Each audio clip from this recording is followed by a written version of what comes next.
Weinstein with us. She is the founder and organizer in chief of Organizing to Win.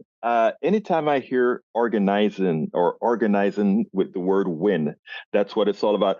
Welcome to Politics Done Right, Myra. How are you doing today? Good. It's nice to meet you. I'm Mira Weinstein. Oh, I'm sorry. Sorry for saying Oh, it well, wrong. if you Mi- speak Spanish, it's like yeah, mira, mira. Mira. Well, hablo español, so it's Mira Weinstein. Okay. All right, Mira. First of all, tell us a little bit about what got you into founding an organization, Organizing to Win.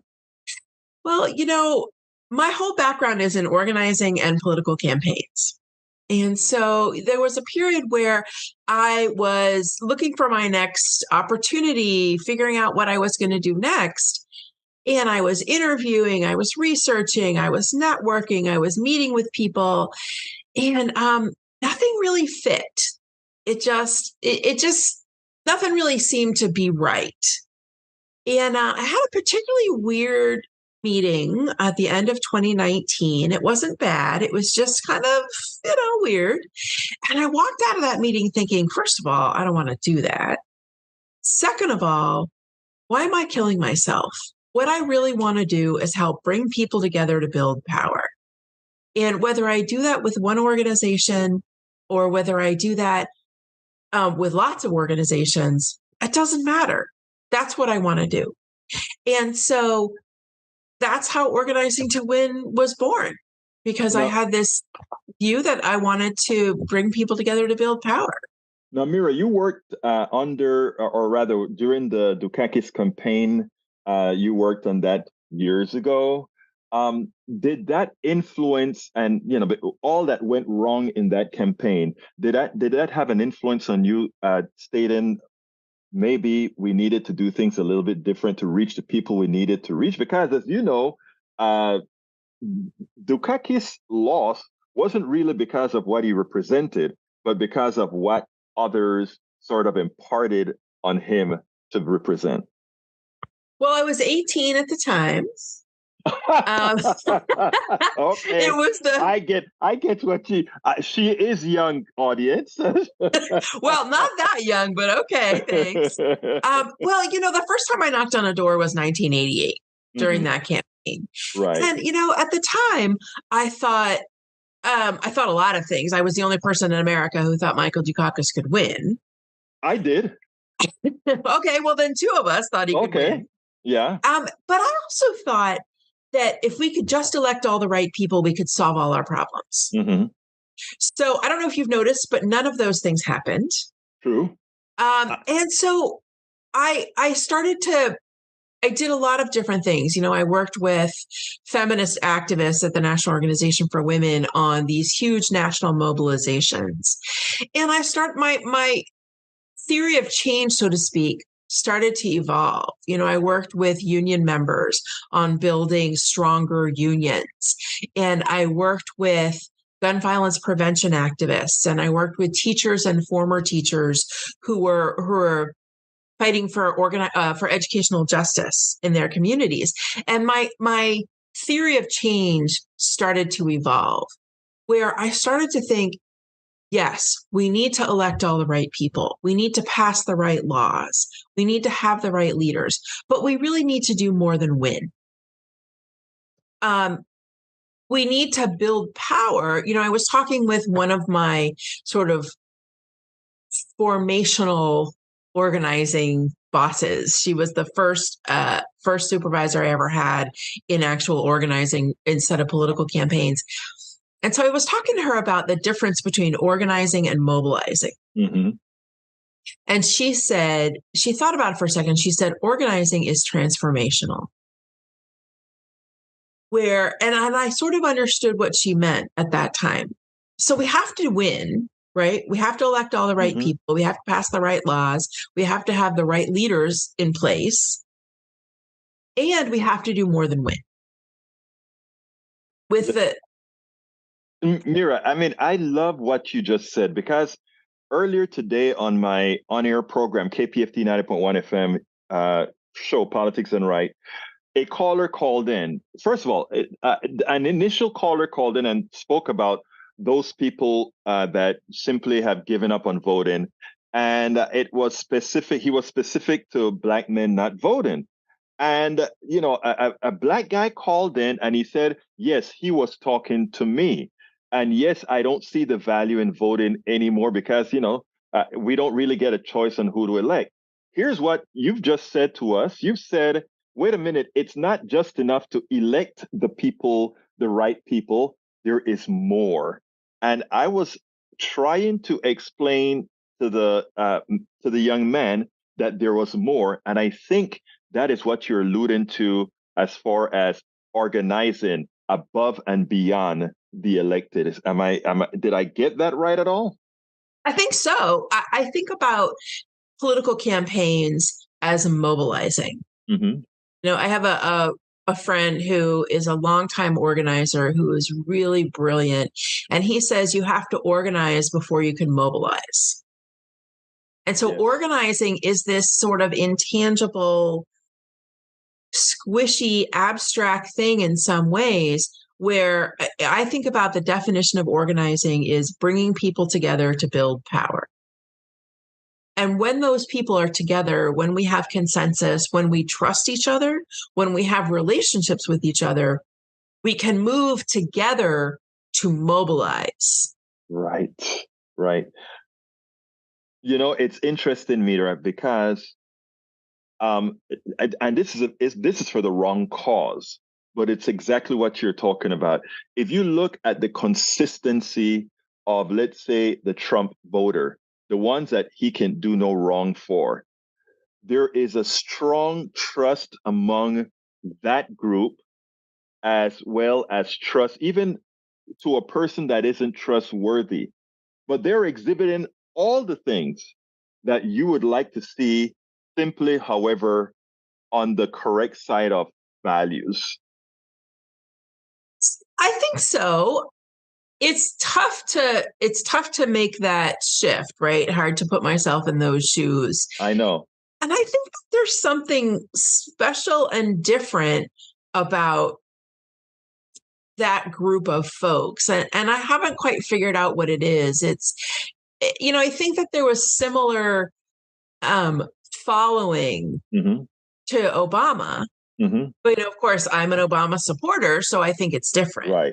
right? So it's hard to be. I'm not sure there is any such thing as objectivity. Mm-hmm. So it's hard to sort of put myself in the shoes of someone who thinks about following Donald Trump the way that many of us follow Obama, right? It's Right. hard to make that equivalency. Well, I think you answered that already, though. I mean, if you take a look at narrative, right? The narrative that these guys, and I get Trumpists that call into my program, and I am very respectful in the way I deal with them. But one of the things that they have, all of them, they have a narrative. And it's a narrative that plays to their culture, a narrative that plays to their beliefs, a narrative that, and when Obama came into power, or when Obama started his, what was the phrase again? Uh, we are who we've been looking for, and those sort of things. It is something that we could hold on to, and it felt real, right? To those people, you know, it feels real. And you're organizing, when you talk about organizing to win, it's generating that narrative, in my opinion, at least, to those, even including those who have a false narrative. How can you bring that to them? I think about this in a couple of ways. It's the easiest way to talk about it is in terms of elections, even though elections are really more a mobilization than an organizing. But I think that there are elements of organizing that we can bring into traditional politics. And I started to think about this. This is sort of a long-winded answer to your question, but it's how I think about it. I started to think about this after the 2018 midterms. Mm-hmm. I helped turn at least one of the Orange County, California districts blue in 2018. And then in the Orange County. Wow. yeah, well, we could talk a long time about that. I also, in 2018, I worked with a gun violence prevention organization on a member engagement campaign. Mm-hmm.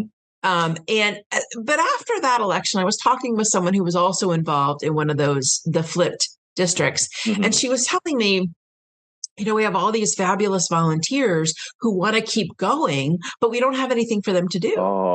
And I was like, oh, dude, there's always something to do.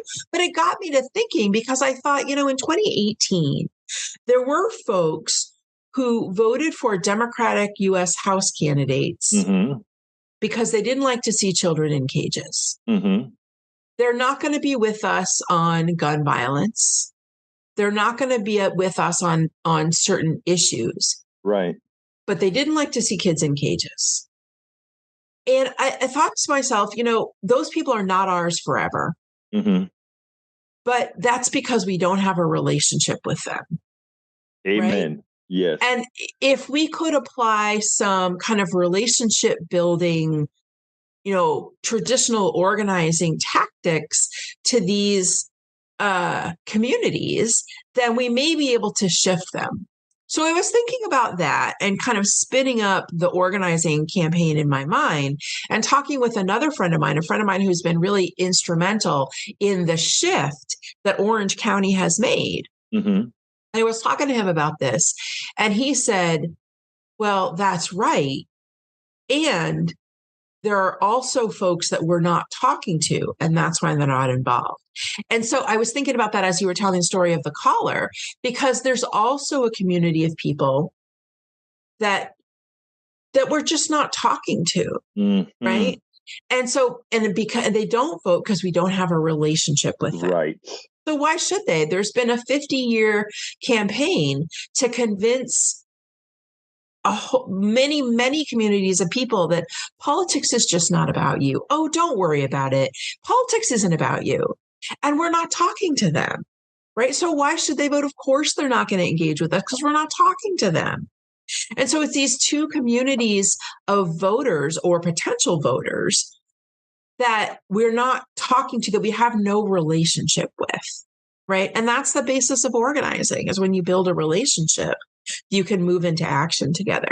And we don't have relationships with these folks. So I think there's a whole lot of things we can do to move some of the tactics of traditional organizing to communicate and engage with, these two different kinds of communities broadly defined. Mira, that actually is not a long-winded answer. That was the perfect answer. And the reason why is the way you ended, the magical portion is we don't have a relationship with them. With that young woman who told you, I have all these people with nothing to do.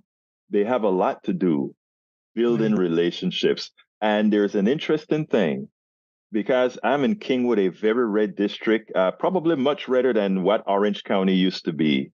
And it turns out here in Texas that if we take a look at how the mixture of the church and the social organizations get together to nurture these people to the right, to nurture them with things that are not really in their best interest, but they feel the love, they feel the love.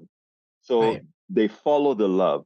So I think you nailed it. And with organizations like yours, understanding that, because what we have, in my opinion, and you tell me if you think I'm wrong or not, is we have a lot of, and people don't like when I say this, but we have a lot of elitist organizations in Washington that seem to believe they know how to talk to somebody in Idaho or Orange County or Harris County in the redder areas, etc. But they don't.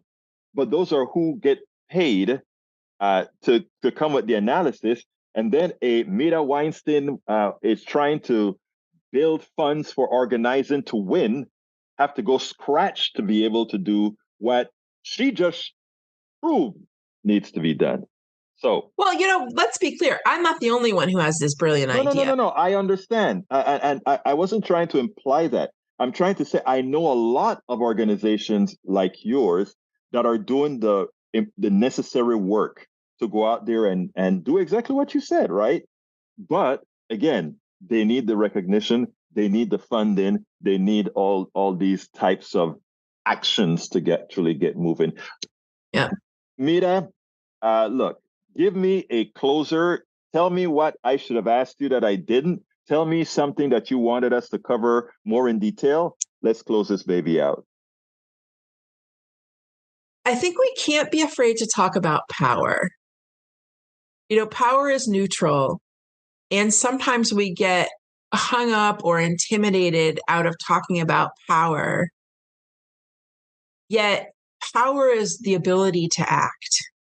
And if what we want to do is build inclusive, equitable communities, we need to talk about power. Not power over, but power with. And so that the meaning of organizing is bringing people together to build power together, right? And the key words being people together and power. And so I think that if we have that opinion or that perspective on power, we're not afraid to build it because it's power with, not power over. Mira Weinstein, founder and organizer of Organizing to Win. Thank you so kindly for having been on Politics Done Right. Please keep up that great work that you're doing. Well, thanks for having me. I really enjoyed it. It was a great opportunity to talk about the things I love most. Michael. How are you, man? Rogers. Good to see you, Alberto. What's going on? And I met you several years ago right here at Netroots. The founder of Raw Story, and you bought up a whole lot of other stuff too, didn't you? Yeah, a couple little things. What other I want to give credit to my friend John. He founded it. I got there a few months later. I thought you were from the beginning, man. Like, the site is 20 years old. I was there for 19 years and 8 months. Okay, founder. I'm not going to change what I said. Good. I think it's all good. It's all good. Anyway, I just want to credit John. Yeah, it's good. Because I think you picked up a couple others and consolidated it, right? Well, we have a site called Alternate, which was founded in 1996. I remember the founding, yes. And it was really an early leader on the web for different than Raw. Raw's hard news. And we have some opinion, and there's more thoughtfully kind of curated opinion and issues over at Alternate. And people like that, and then another site we have is the New Civil Rights Movement. Okay, I didn't know that you owned this new that also. We added that to the repertoire, to the list, to the big repertoire, of what you're doing. So your traffic is pretty large and growing. 90 million hits a month or so. Yeah, I think that's excellent. I mean, Thanks. and how did you grow it from that little thing all the way up to where it's at right now? So I think part of it is timing. Right. You couldn't start a Raw Story today like that. No, you couldn't open up a computer, create a website, and say, I want to start to bring people in. Right. Because you're now in a media landscape that you're fighting with 8 trillion other people. Right. But in the early days of Raw, John envisioned that we need a liberal alternative to the conservative media that are constantly pushing their messages. I once said, how can we influence the media? Right. And he says to me, it's far better to be the media than to try to influence it. I am going to tell you a thing. With Coffee Party USA, we came up with that moniker in 2000 and when did Obama did it? 2000. We came up with that moniker in 2010 to fight what was going on with all the bad media. That you remember, all the media was leaving things like throw grandma over the ridge or death panels. So we said we were going to be the media, and for all practical purposes, we tried. I used to write several years ago for Raw Story as well. And it was always a place that folks are going to ultimately see your stuff. Because you guys know how to market that sucker, We have a very strong... I remember getting a tweet or something with Egberto Willis on it, and I'm like, where the hell does that come from? Raw Story. I'm like, oh, okay. And we syndicate a lot of great stuff. We work with providers to make sure that one of the things we do is we like to get unrepresented voices and underrepresented stories. There's so many important stories in the country that people are not following. Some of my greatest pleasure is when one of our reporters goes out, does a unique story, an original, exclusive, And then I turn on the cable news and they're like, so Raw Story reported today. Yeah. And I'm like, wow, that's like going up the chain. It's having an effect. You know, mine is on a very tiny scale, but I remember the first time I broke a story in Dallas, and it was like, wow, you get that feeling that, you know, it happens now. You guys break stories every damn day now, you know, so. Yeah, we try. We've just added some more, we were in a lot of investigative reporting, and we kind of developed more into this hard punching liberal stuff. Right. And now we're realizing we need to do kind of both. Right. That there's, you know, going to be a great balance. And I imagine you use your alternate platform for the more solid reporting as opposed to less opinion, or? Well, the alternate is more of a curated site in which, like, we have agreements with you know, dozens of different websites to say, can we run your material? Like the AP, like any other site. Right. What you're going to find is that thoughtful kind of reporting. Not that it's not thoughtful there, but it kind is of like less more opinionated. Less opinionated, the opinions that come from this curation that's going on. So it's kind of mixed in, as opposed to what there used to be a lot more like opinion sections, and now it's more focused on the broader, I think, is what you're talking about. And it's exciting to see everybody work together, but on different entities. It's important, right? And I think, look, the two people before, I interviewed a guy who said he's trying to unite the progressive space in such a way that we cooperate on issues. Because right now, if you notice, there are talking points that the right has, and they hammer those talking points right through the day all over. Unlike the progressive space, who go off and do each their individual thing. Nothing wrong with, I think, I understand what he's saying. I think we should all go off and do our individual thing, but I think we should also have some talking points at every website is unlimited in the size and the scope of the things it can carry.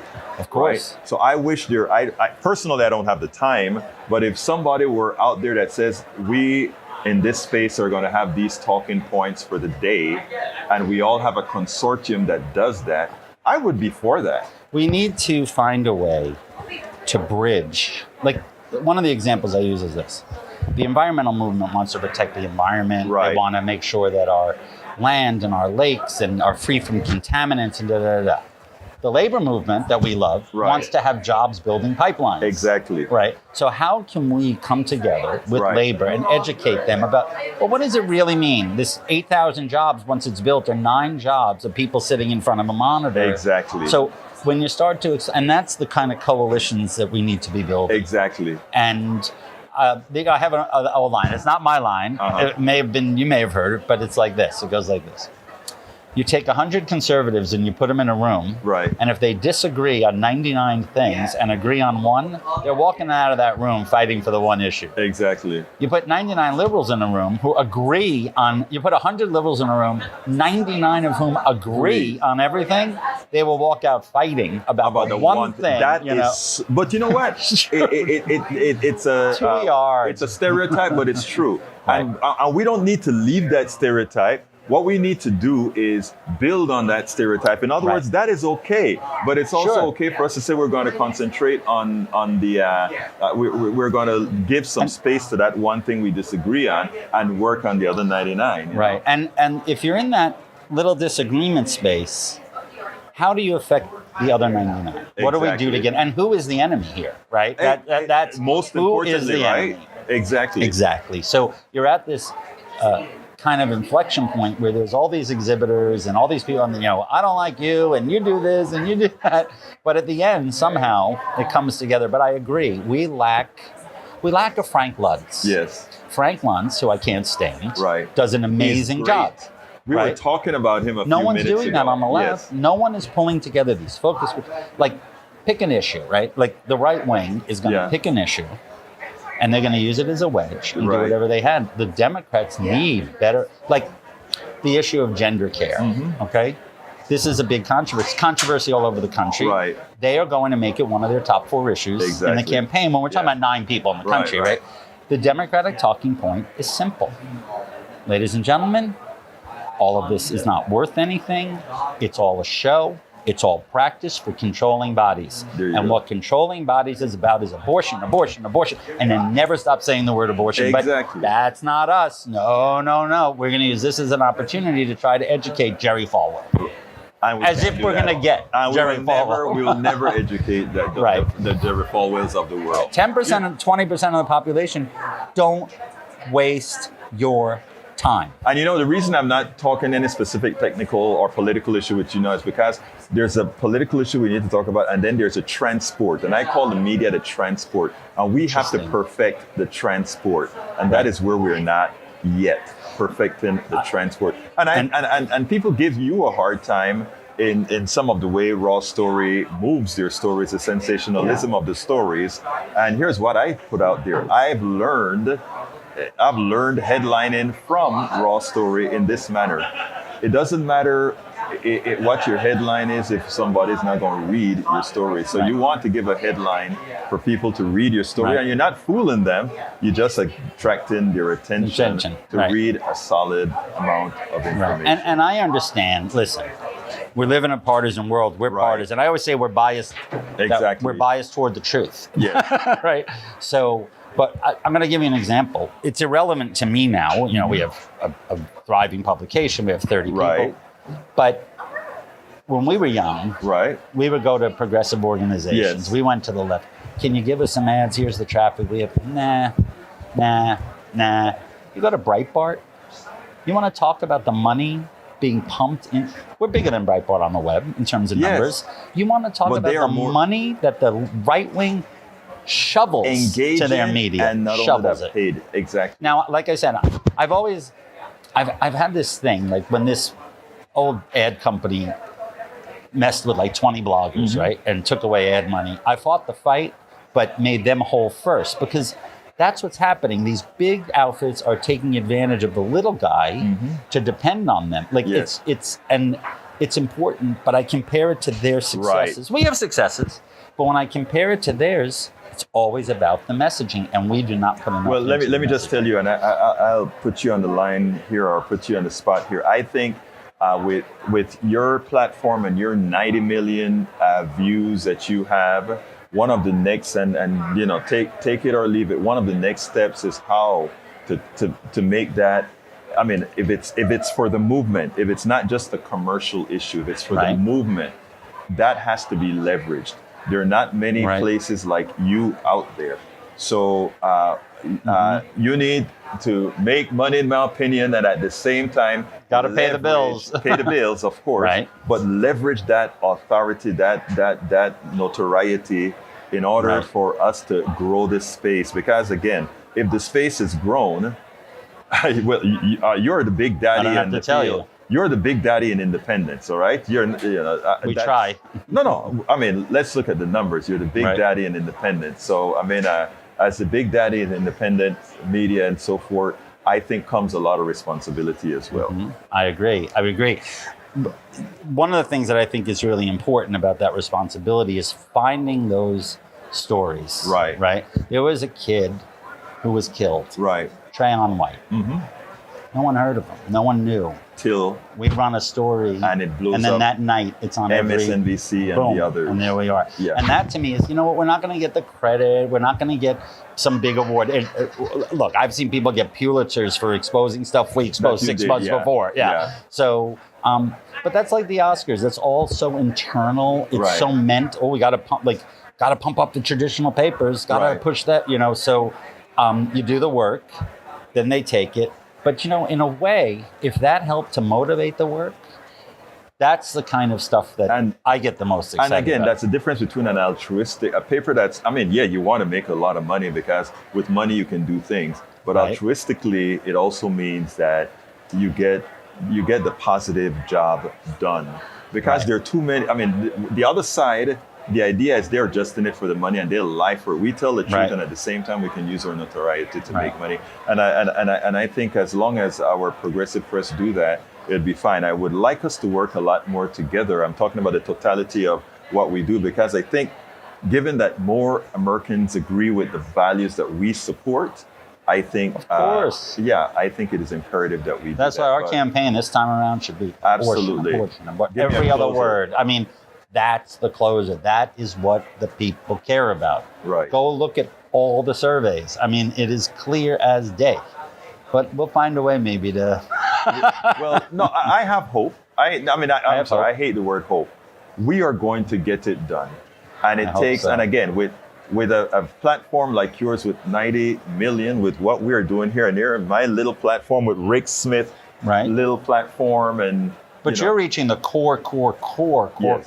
Right. So that's how a site, like, it all builds on each other. And absolutely. You know, one of the things, like, we sponsor Netroots Nation. Right. And some of my friends will say, well, I don't think our publication would do that. We want to remain in a point, really, you don't want to give any money, is what you're saying. You know, everyone knows that Breitbart is conservative. Yes. If Breitbart sponsors a right-wing conference, it's not going to be like, clutch my pearls. How could this happen? Right. You know, and we need to step back. We need to step in and step forward and support the work. And it's really frustrating to me. Well, look, you're doing a good job. Good to see you, man. Nice to see you. And thank you so kindly for you'll being be here the rest of Rogers. I'll be here for the whole conference. I'm going to do at least 30, 40, 50 interviews. Wow. You know, but I'm speaking to people that are making a difference. And brother, you're not just making a difference. You are tearing it apart. I hope. And, we're trying. You keep doing what you do. Thank you so kindly for having been on Politics Done Right. Well, thank you for having me. I really appreciate it. Once again, Ray McGinnis. Ray McGinnis is the author of Unanswered Questions, What the September 11 Families Asked and the 9/11 Commission Ignored. McGinnis believes the stories of the families are the victims of September 11 and their efforts to establish an inquiry into the attacks offer a doorway for theological reflection about what it means to live in a post 9/11 world. Senor McGinnis, welcome to Politics Done Right once again. How are you doing today? I'm great. Great to speak with you again. Well, great. So let me ask this question, because as we were talking, I said, I was talking to your publicist. It was, are there some great updates that we're going to have that we haven't heard about what occurred with 9/11 Saudi Arabia, and why it is that we haven't done much about anything with regards to the people who actually affected this? Yeah. So these families, of course, were the ones who, if it hadn't been for them, the co-chairs of the 9/11 Commission, Tom Keene and Lee Hamilton, said if it hadn't been for these families, we wouldn't be here. There wouldn't have been a 9/11 Commission. So after all these years now, there are families, not all of them, but many families involved. They want to have a day in court with the government of Saudi Arabia and various officials connected to a number of the hijackers. And you would think that the United States government, the Department of Justice, and so on, would be saying, families, be our guests. Go ahead and take this foreign nation where 15 of 19 hijackers came on 9/11. Be our guest and go ahead and take them to court. And instead, you have a situation where, Donald Trump's Attorney General William Barr was saying, he and the National Director of National Security Intelligence, Richard Grenell, brought sealed documents just a couple of years ago, saying no, Saudi connections to the 9/11 plot would imperil national security, and we cannot have any kind of even the justification for that secrecy needs to be kept secret. And the families are saying of recent years, how can our taking Saudi Arabia to court or various officials in Saudi Arabia and having a day in court, to see, of course, in the court system, everybody's innocent until proven guilty. But how could that exercise in and of itself imperil American national security? So, and right up until, this summer, we still have slow walking, stonewalling, obstruction, putting the families off from the government. So it's bewildering to the families. This is over 20 years now, since 9/11. And are you to tell me that, first of all, you're still in touch with many of these families? With a number of the families, yes. Right. Now, and you're telling me that they are still seeking some sort of a recompense from not necessarily our government, but the government of Saudi Arabia. And as it turns out, that our own government is stopping that from coming to fruition? Yes. In the summer of 2023. So if I try and go for a walk in the family members' shoes, they're just baffled at this resistance on the part of the Department of Justice. And this is irrespective of administration.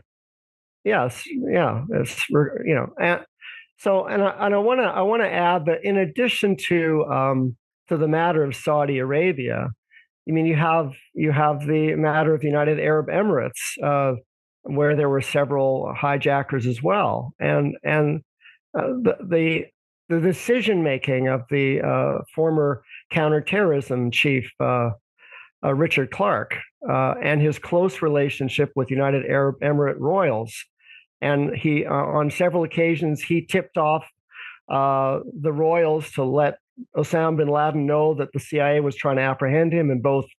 There was one plan in February of 1999 and another one in March of 1999, both in relationship to charges that bin Laden was responsible for the bombing of U.S. embassies in Kenya and Tanzania.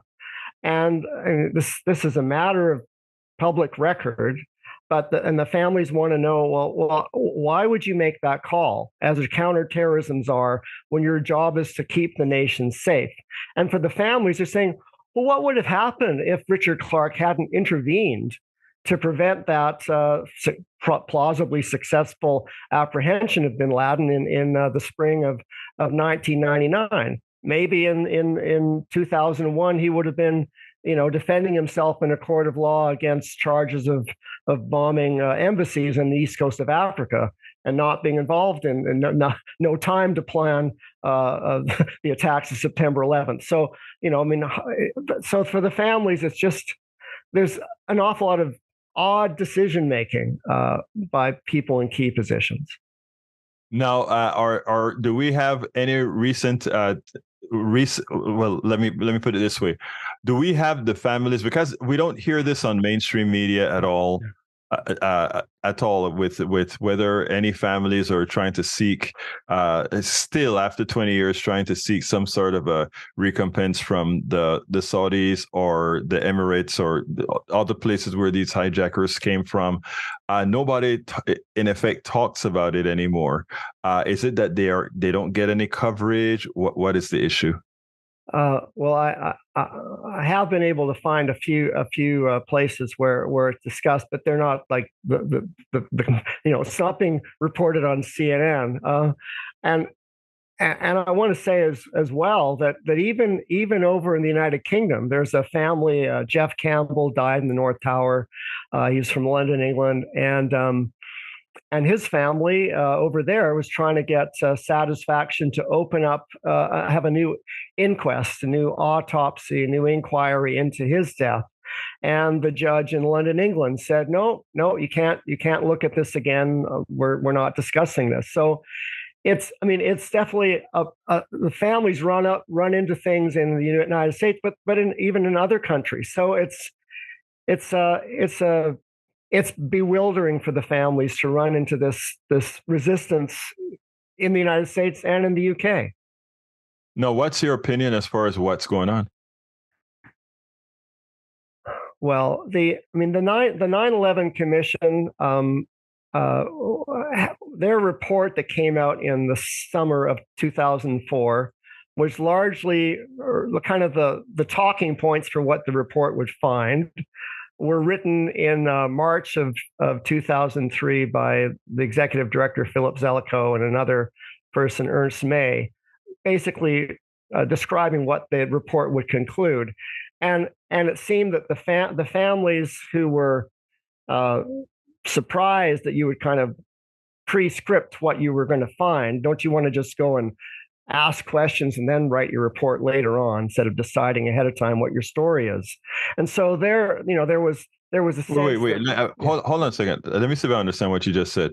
You're trying to tell me that when we had the panel that gave the final report on what occurred on September 11th, that they had a pre-written script as to what the scenario that actually occurred before they actually had the research and complete? Yes, there was an outline that was written in 2003 in March. Now it wasn't like, it was like all the chapter headings and the subheadings and stuff with some notes.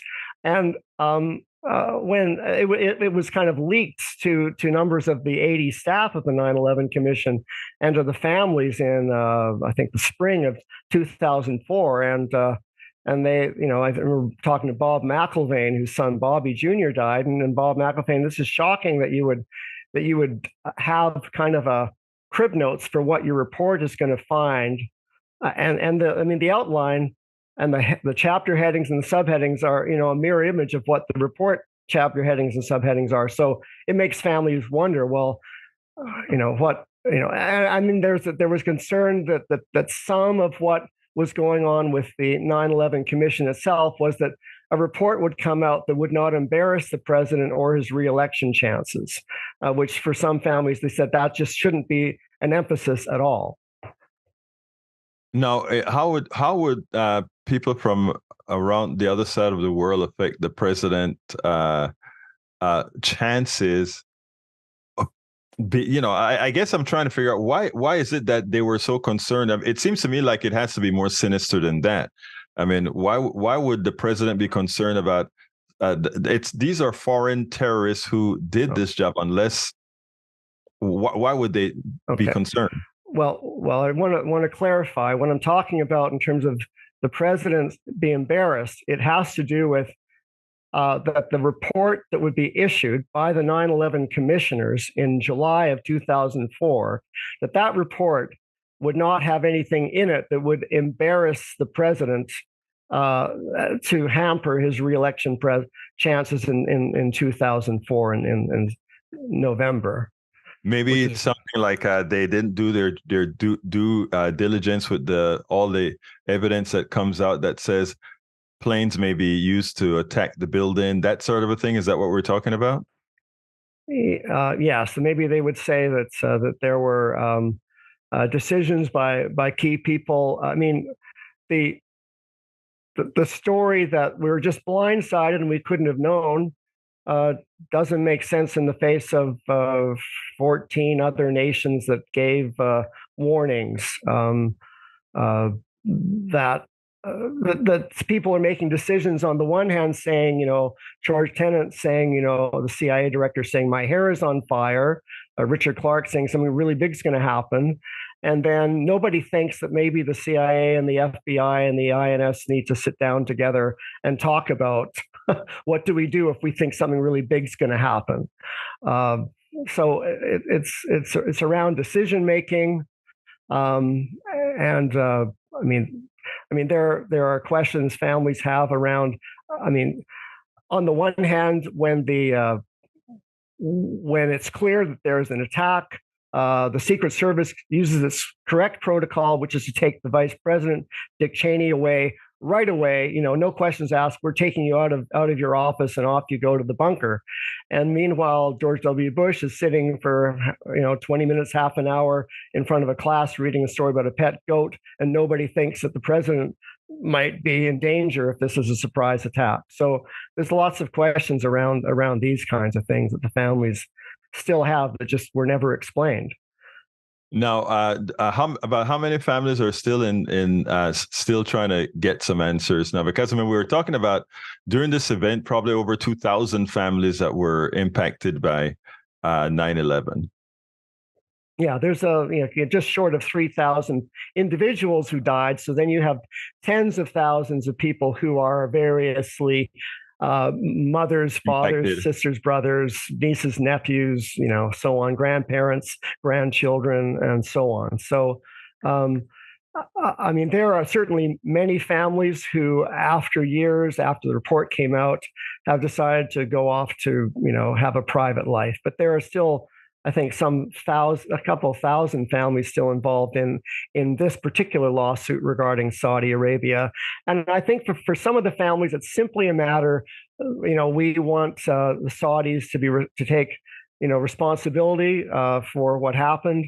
For other families, they're hoping that maybe a Saudi official defending themselves would call some witness connected to the U.S. government that might point to dereliction of duty. I mean, that's what Kristen Breitweiser, whose husband Ron died in the South Tower, that's what she talks about. But I think the families that want to have a lawsuit are careful not to blame, not to prejudge what a trial would find. And I think that that's a good call, because they don't want to be seen as going on a witch hunt. So there's an active lawsuit that is in effect right now and I guess that is one of the reasons that you wanted to go ahead and come out again and point out much of what you got from many of the families that you've interviewed. Yeah, there still is this attempt. Of course, at this point, they're not seeing a day in court. There's not a trial date. There's still legal wrangling and difficulties, impediments being put in their way. So how can you help them to go ahead and help the process, if you will? Well, I guess I can. I mean, insofar as I here in Vancouver, Canada, can help, I can let people know that this is still something that's going on, and even if much of the media is not covering this story, it's it's important, and people could reach out to Voices of September 11th or other family groups that are involved in this. I think if people do, like, even a Google search on 9/11 families lawsuit against Saudi Arabia, and you did that today on your computer, you could find some links to stories in the news, and then see people like Kristen Breitweiser and Brett Eagleson and others who are named, and perhaps a link to a group that you can support. Well, Ray, what would you have liked me to ask you that I didn't? This is the second time on, so I was coming with that question. Okay. Well, I think we can talk about how the family's efforts was this is about democracy and transparency in government. I think that the story of these families, for most people, if you have a devastating loss in your family, especially something like this, your instinct is going to be to be far away from the spotlight, to not talk to politicians or the media, and to go on and live your private life after you've dealt with the estate and the funeral and so on. But these families, of the ones that had losses, went to Washington, D.C., knocked on the doors of members of Congress, and the Senate, and then after they're finally pressed to get an investigation, then they went and they gave the 9/11 Commission over 1,000 questions to ask different individuals and agencies, which the commissioners received by saying, "Thank you, families, these are really good questions." And then the commission proceeded to only answer about 9% with any real seriousness, any deep dive, and left most of the questions without being addressed. But the families monitored the 9/11 Commission, and they tried to keep it on track. And so I think that I think that people, we know who Rosa Parks is, and I think that we should know who Kristen Breitweiser, who lost her husband Ron, Patty Casaza, who lost her husband John, Mindy Kleinberg, who lost her husband Alan, Lori Van Auken, who lost her husband Kenneth, and so on, Mary Fetcher, who lost her son Brad. These people should be studied in high school. This is a stunning introduction to the 21st century, and we need to know their names, and we need to know what they tried to do to keep America safe, and to and I would say as well that the dozen people who were on this family steering committee, representing tens of thousands of families, the majority of them voted Republican. So this was not like a bunch of Democrats that had it out for George W. Bush. So this is about what happens to ordinary citizens when they end up getting caught up in a story like this. and what we can learn about how the media, before the 9/11 Commission report came out, the media was sympathetic to their questions.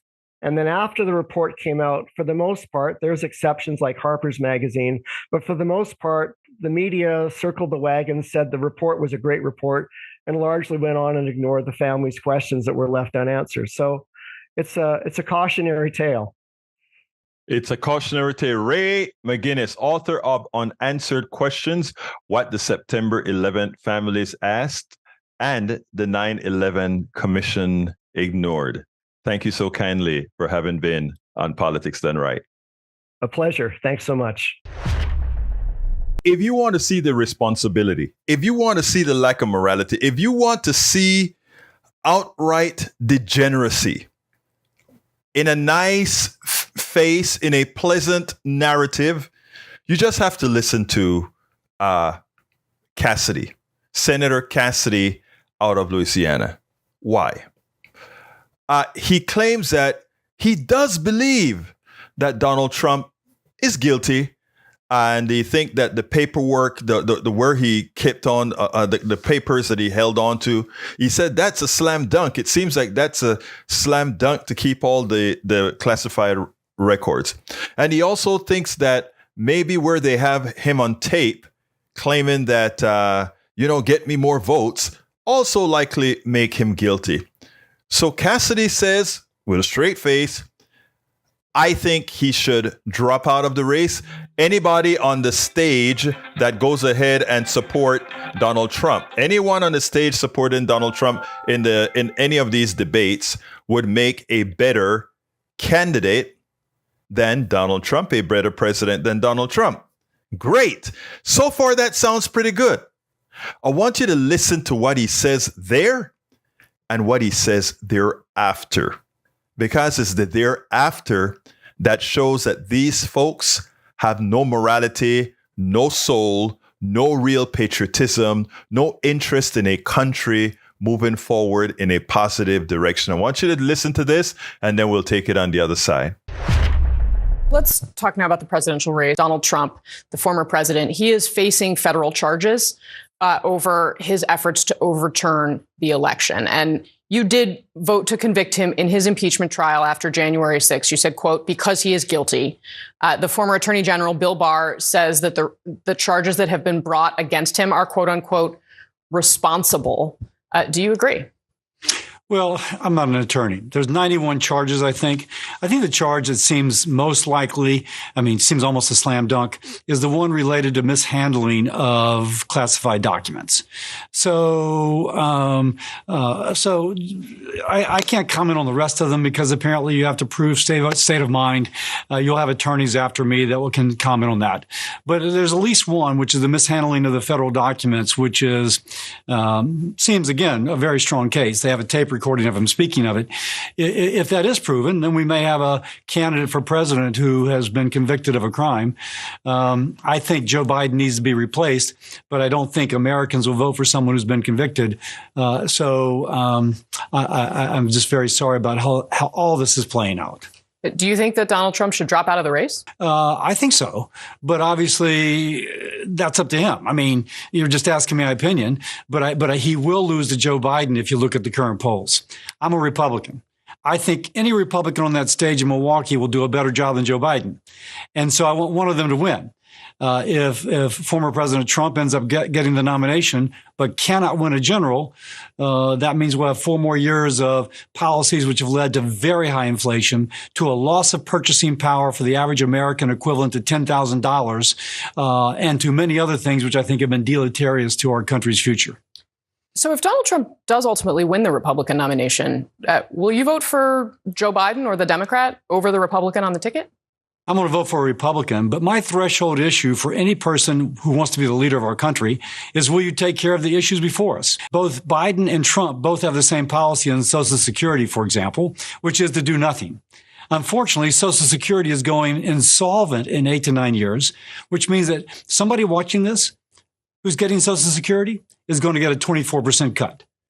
both former President Trump, President Biden are basically saying you're going to get a 24% cut because I'm not going to do anything. Now, my threshold issue, if you want to be a leader of our country, is to lead. And right now we need someone who will lead on that issue. Now, so Bill Cassidy couldn't answer the real question that the host asked correctly. She said, okay, do you think Donald Trump should drop out of the race? Yes, he should. Good answer. Now, if he drops out of the race and he happens to be the Republican candidate, are you going to vote for him? Well, I'm going to. Are you going to vote for El Señor Biden? Well, I am going to vote for the Republican. In other words, he's saying if there's a Biden-Trump race, he's still going to vote for Trump. He didn't say that, but that is by inference. But let me tell you what makes it worse. She asks him, he starts to say that there is no difference policy-wise between Donald Trump and Joe Biden. Of course, that's patently false. Donald Trump wasn't going to do all the social programs that we got Biden to do. He wouldn't have had the IRA. He wouldn't have had the student loan funds. He wouldn't have had any of those things, right? Because that's not what the Republican orthodoxy stands for. So they're not the same. Look, we can call Biden a neoliberal all we want, which is true, but he has come out with some good policies after being rigged on by progressives in the party, and they came to compromises. We didn't get all that we wanted, but you know what? I'll be saying I'm as progressive as left as one can get, and I am so surprised at the amount that we got. I'm talking about home programs. I'm talking about domestic programs, what we've gotten from Biden. So they're not the same. But here you have Cassidy saying Biden and Trump are the same. So how can you say you don't think the American people will elect a convicted felon? You don't want to elect a convicted felon. You claim that Donald Trump and Joe Biden are the same policy-wise. So then if you don't want to elect a convicted felon and you think Donald Trump should get out of the race, and if Donald Trump still wins, you claim you're not going to vote for Biden, you're going to vote for the Republican.